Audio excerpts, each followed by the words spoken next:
O significado físico dos axiomas geométricos.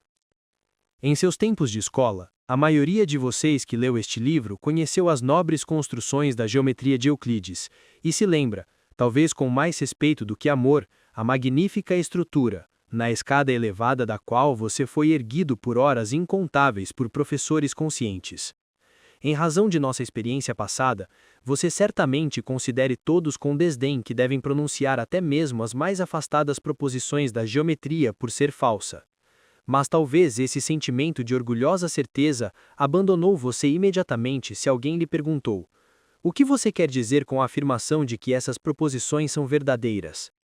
A geometria estabelecida forma certas concepções como plano, ponto e linha reta, com as quais somos capazes de associar ideias mais ou menos definidas, e de certas proposições, axiomas, que em virtude dessas ideias estamos inclinados a aceitar como verdadeiras.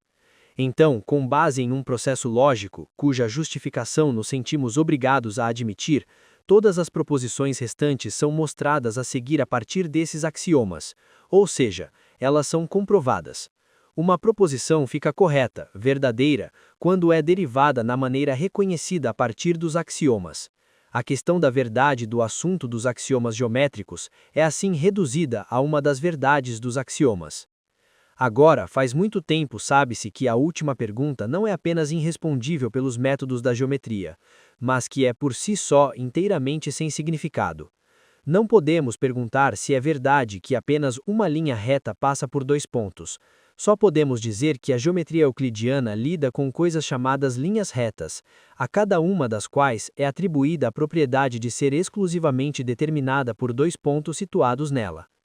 O conceito verdadeiro não corresponde às afirmações de geometria pura, porque pela palavra verdadeiro, acabamos por ter o hábito de designar sempre a correspondência com um objeto real.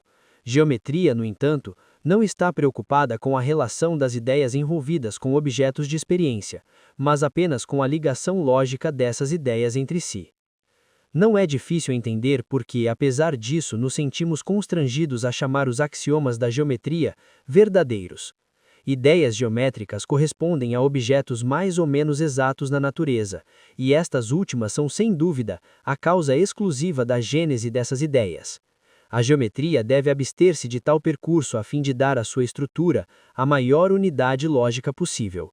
A prática, por exemplo, de ver à distância duas posições marcadas em um corpo praticamente rígido é algo que se aloja profundamente em nosso hábito de pensamento.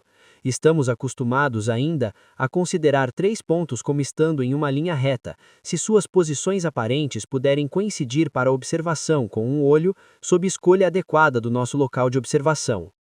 Se, de acordo com o nosso hábito de pensar, agora complementamos as proposições de geometria euclidiana pela proposição única de que dois pontos em um corpo praticamente rígido sempre correspondem à mesma distância, segmento de reta, independentemente de quaisquer alterações da posição a que podemos sujeitar o corpo, as proposições da geometria euclidiana resolvem-se em proposições sobre a possível posição relativa de praticamente corpos rígidos. 1. A geometria que foi complementada dessa maneira deve ser tratada como um ramo da física. Agora podemos legitimamente perguntar sobre a verdade das proposições geométricas, interpretadas dessa maneira, já que somos justificados em perguntar se essas proposições são satisfeitas com as coisas reais que associamos às ideias geométricas. Em termos menos exatos, podemos expressar isso dizendo que pela verdade de uma proposição geométrica neste sentido, entendemos a sua validade para uma construção com regras e bússolas.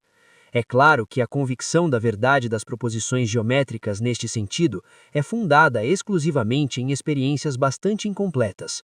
Por enquanto, assumiremos a verdade das proposições geométricas.